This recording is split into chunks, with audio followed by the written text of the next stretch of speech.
Listen, guys, I'm just ready for everything to be declassified that has nothing to do with national security, guys. Right? Like, imagine if we can actually finally get the information and answers to questions that we've kind of always had, but for some reason the government kind of refuses to divulge to us, mere mortals, guys. Right? So apparently, AG Pam Bondi is about to review some classified Epstein documents. Guys, I'm down for it. All right. I want to know what happened. I want to know more. It seemed like a couple of years ago, everything came out and it hit the internet and hit all the tabloids and it was everywhere, guys. And then all of a sudden, the information just basically dried up. Why did it dry up? Huh? Who's on all these lists, guys? All right, I want to know. I'm thoroughly invested here, guys. So I'm definitely happy that we're finally getting some, hopefully going to be getting some information. But let's jump into it. This is a suggestion via Discord, guys. Look at this. Pam Bondi asked about the Epstein files. She said, the Epstein files are on my desk. I remember asking Donald Trump about this back in the summertime. I asked him if he was going to release all of these files. Do we have that video, guys? Do we? Americans have lost a lot of trust in institutions, and I think there's been a lot of discussion, especially online and especially with young people. How do we rebuild that trust in institutions? The CIA, the FBI, all those institutions. You're right. Some people think that one way to build trust is to declassify things that everyone's talking about. I know you talked earlier about, I don't want to be a conspiracy theorist. So if you were president, would you declassify, you can answer yes or no to these, would you declassify the 9/11 files? Yeah. Would you declassify the JFK files? Yeah. I'm going to be honest, guys. I'm going to go ahead and wait on the 9/11 ones. I don't know if he's done this yet. I have not heard any information on that. Definitely JFK, MLK. We've gotten these, but not to the full public yet. But I definitely would love to get some 9/11 files so we can kind of see exactly what's going on here, guys. But something tells me we're probably not going to get those. Right, it may be moderately disparaging based off of a lot of the information that was kind of coming out, around that time and things like that, guys. But either way, would you declassify the 9/11 files? Yeah. Would you declassify JFK files? Yeah. I did a lot of it. Would you declassify the Epstein files? Yeah, I would. All right. I guess I would. I think that less so because, you don't know. You don't want to affect people's lives if it's phony stuff in there because there's a lot of phony stuff with that whole world. But I think I would, or at least do you think that would restore trust?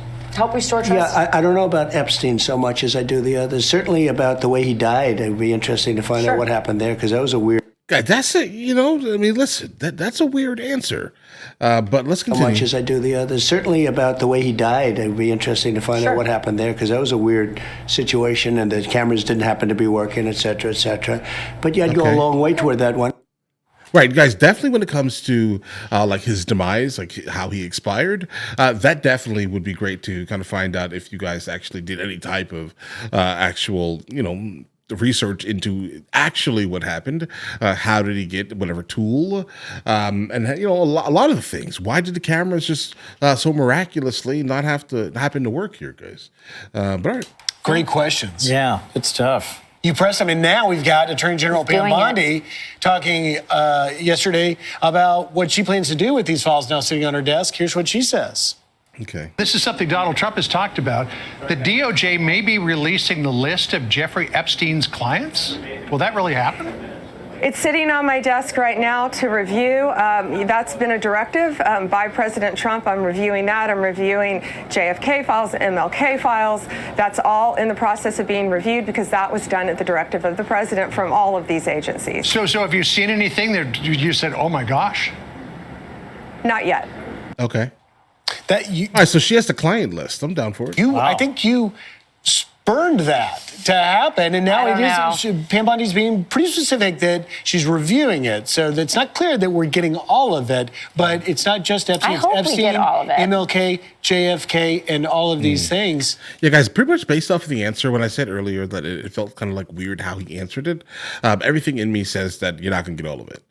Whatever you're going to get is basically going to get, it's going to be what kind of he's said here. Obviously, the client list is going to be something that shouldn't be that hard to achieve, right? But how he expired is probably going to be on top of that list, guys. Look, the Epstein stuff is serious stuff. It is. We're talking about children. We're talking about sexual man. abuse. Absolutely. Dirty and remember, man, we're talking Chris. about a number of different potential crime scenes and videos that have been collected. One of the big differences, I think, now compared to the past 4 years is now there seems to be a real aggressive action toward transparency, as we've been talking about all morning long. I do want to know where those tapes went. I do want to know what happened out in New Mexico. I would like to know, are there other women and children who've been impacted, for example, by this Epstein, not just by Jeffrey Epstein himself, but also by Ghislaine Maxwell and by others who may or may not have been party to these circumstances on the east side of New York. So I think transparency, sunlight, what they say is the best disinfectant. It's the best disinfectant. Let me tell you why I think this is important. I think it's important because we have a generation of young people who have been through the lies of COVID that deeply impacted them, have seen all of these things transpire that we've been talking about, but at very formative ages. And this is their chance to believe that their government is honest again. Amen. I think if these are not released in their entirety, and if this promise is not kept, and by the way, I believe President Trump is going to keep this promise, but I think this is about restoring trust for young people in democracy. Yeah. I think it's wildly important. We've had these drones, and we've talked about here on the couch and elsewhere, these mysterious drones everywhere in the Biden administration, stonewalled. Trump administration comes in right away. It's like, okay, here's what that was. Yeah. And but it's like, why was that so hard?